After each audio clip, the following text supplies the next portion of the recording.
네, 안녕하세요. 12월 12일 화요일 새벽기도 시작하겠습니다. 기도드리겠습니다. 은혜로우신 우리 아버지, 오늘도 새날을 우리에게 허락해 주심을 감사합니다. 하나님 아버지, 12월 마지막 달입니다. 금년에 마땅히 해야 될 모든 일들 잘 마무리할 수 있도록 도와주시고, 금년 초에 목표한 모든 것들 마지막에 유정의 미를 거둘 수 있도록 최선을 다할 수 있도록 주님이여 역사해 주시기를 원합니다. 가정과 교회와 또 사업장과 직장에 해야 될 모든 일들 잘 감당할 수 있도록 은혜 베풀어 주옵시고, 무엇보다 맺을 것은 맺게 하시고 풀 것은 풀어서 기쁨으로 가벼운 마음으로 새해를 맞이할 수 있도록 은혜 베풀어 주시기를 원합니다. 하나님 아버지, 우리 교회에 속한 모든 성도들 오늘도 능력의 장중에 붙잡아 주시고 어디서 무엇을 하든지 지키시고 가고 오는 모든 길들을 인도하여 주시옵소서. 하나님 아버지, 연약한 성도들 긍휼을 베풀어 주시고 주의 능력의 손으로 어루만져 주시사 깨끗이 나음을 얻게 하여 주시옵소서. 오늘 하루도 주님 앞에 의탁하며 예수님의 이름으로 기도드리옵나이다. 아멘. 네, 찬송가 321장 부르겠습니다. 날 대속하신 예수께. 321장. 예전 찬송가는 351장입니다. 날 대속하신 예수께 내 생명 모두 드리니 늘 진실하게 하소서. 내 구주 예수여, 나 구주 위에 살리라. 내 기쁨 한량 없으리. 내 갈 길 인도하소서. 내 구주 예수여, 날 구원하신 예수 평생 의지하오니 날 영접하여 주소서. 내 구주 예수여, 나 구주 위에 살리라. 내 기쁨 한량 없으리. 내 갈 길 인도하소서.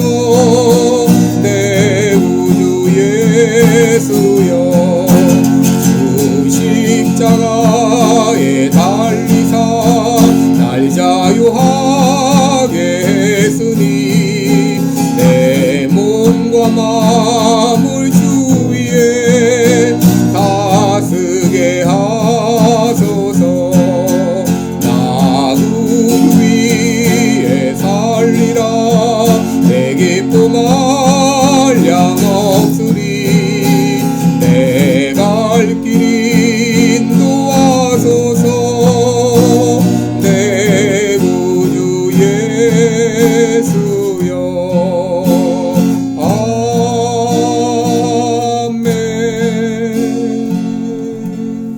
아멘.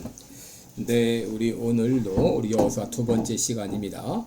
여호수아 1장 1절로 6절까지 봉독하겠습니다. 여호수아 1장 1절로 6절입니다. 여호와의 종 모세가 죽은 후에 여호와께서 모세의 시종 눈의 아들 여호수아에게 일러 가라사대, 내 종 모세가 죽었으니 이제 너는 이 모든 백성으로 더불어 일어나 이 요단을 건너 내가 그들 곧 이스라엘 자손에게 주는 땅으로 가라. 내가 모세에게 말한 바와 같이 물은 너희 발바닥으로 밟는 곳을 내가 다 너희에게 주었노니 곧 광야와 이 레바논에서부터 큰 하수 유브라데에 이르는 해 족속의 온 땅과 또 해지는 편 대까지 너희 지경이 되리라. 너희 평생에 너를 능히 당할 자 없으리니 내가 모세와 함께 있던 것 같이 너와 함께 있을 것임이라. 내가 너를 떠나지 아니하며 버리지 아니하리니 마음을 강하게 하라. 담대히 하라. 너는 이 백성으로 내가 그 조상에게 맹세하여 주리라 한 땅을 얻게 하리라. 아멘. 6절까지 봉독했습니다. 우리 오늘은 하나님이 쓰시는 사람, 이런 제목으로 함께 말씀을 나누겠습니다. 여러분, 천지 창조 이래로 늘 부족한 것이 있습니다. 그것이 바로 일꾼입니다. 여러분 매년 봄이면 많은 학교에서 졸업생이 배출되지만 그 가운데서 쓰임받는 사람은 많지 않습니다.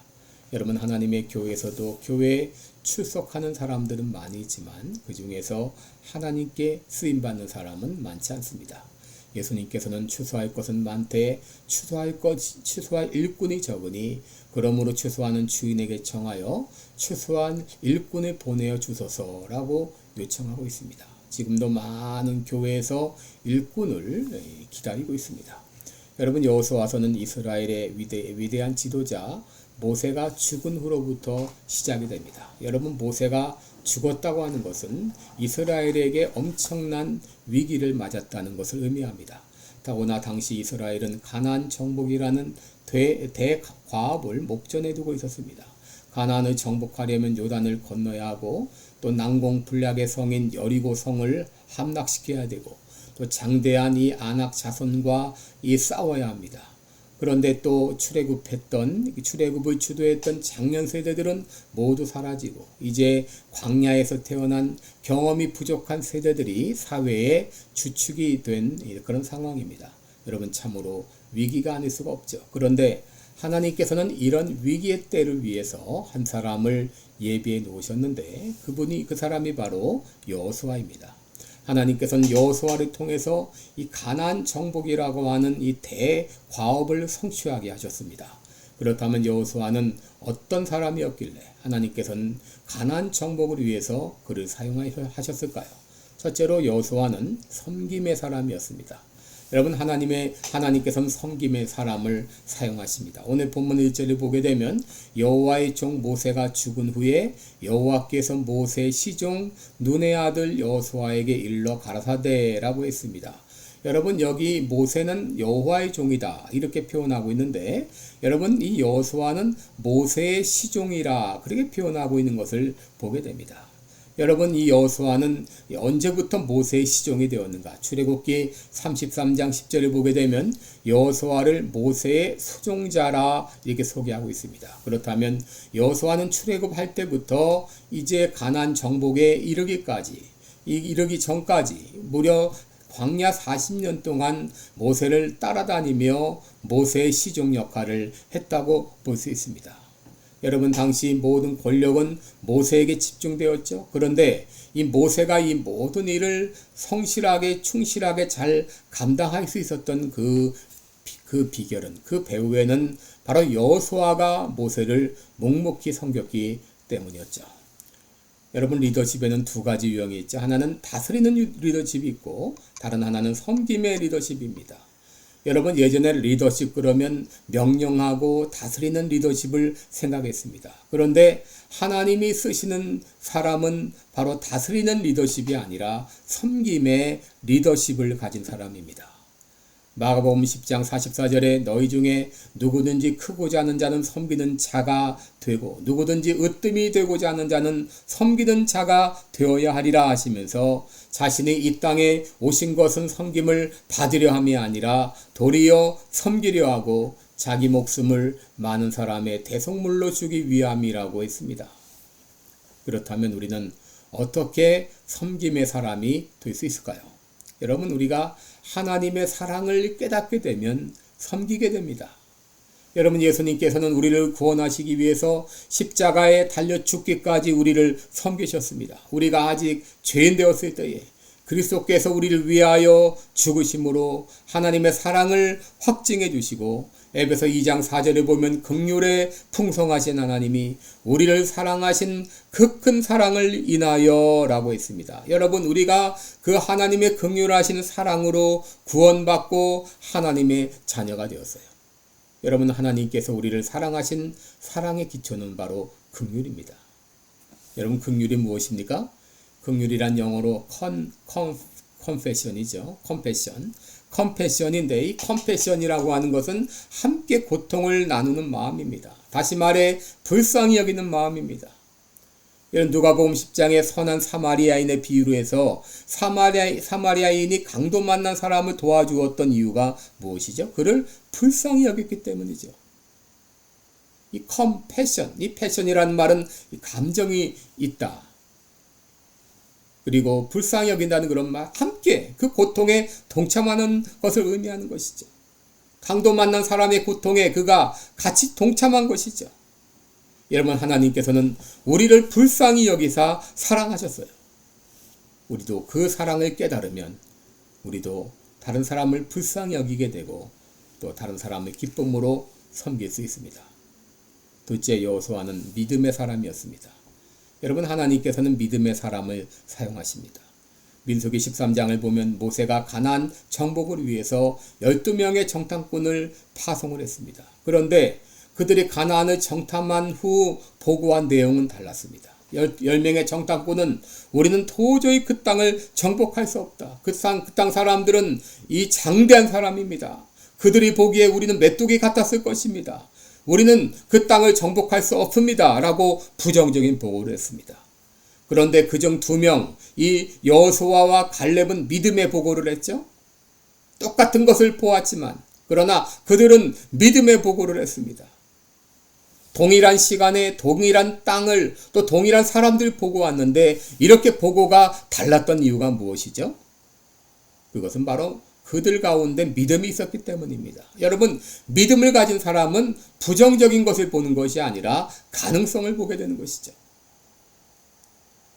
내비게이터 창시자인 도슨 트로트맨은 우리가 믿는 하나님이 전능하시고 크시다면 세상은 작아 보일 것입니다. 그러나 우리의 하나님이 작다면 세상은 크게 보일 것입니다. 라고 말했습니다. 그렇습니다.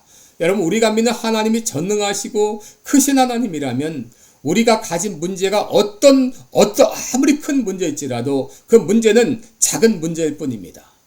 그러나 우리가 믿는 하나님이 지극히 작은 그런 하나님이라면 아무리 작은 문제도 우리에겐 크게 보일 것입니다.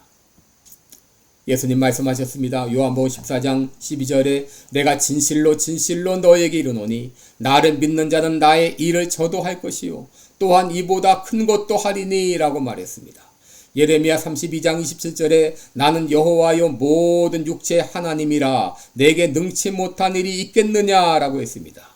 여러분, 이엠 바운즈는 위대한 지도자는 훌륭한 사람이 아니라 기도를 통해서 하나님의 능력을 사용하는 사람이다 라고 말했습니다. 여러분, 우리가 하나님께 기도할 때 하나님은 우리에게 믿음을 주시고 우리가 가진 그 믿음을 통해서 우리들은 하나님의 무한한 자원을 우리가 마음껏 사용할 수 있을 것입니다. 여러분, 내가 믿는 하나님이 어떤 분인가에 따라서 우리들의 반응도 달라질 것입니다. 주님은 우리에게 말씀하십니다. 할 수 있거든이 무슨 말이냐? 믿는 자에게 능치 못할 일이 없느니라. 여러분, 하나님은 믿음의 사람을 사용하십니다. 여호수아는 믿음을 가졌기에 하나님은 그 믿음을 보시고 그를 사용해 주신 것이죠.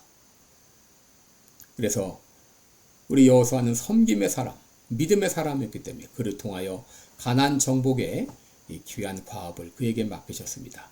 그럼 내일 계속해서 또 말씀드리겠습니다. 기도하겠습니다. 은혜로우신 우리 아버지, 고맙고 감사합니다. 여호수아는 섬김의 사람이었습니다. 여호수아는 믿음의 사람이었습니다.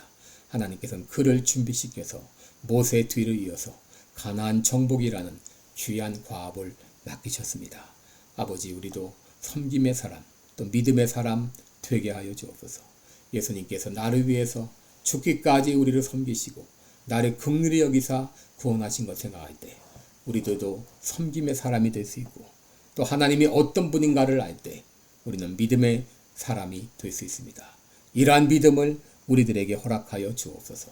예수님의 이름으로 기도드리옵나이다. 아멘. 네, 여러분, 오늘도 복된 하루 되시기 바랍니다. 고맙습니다.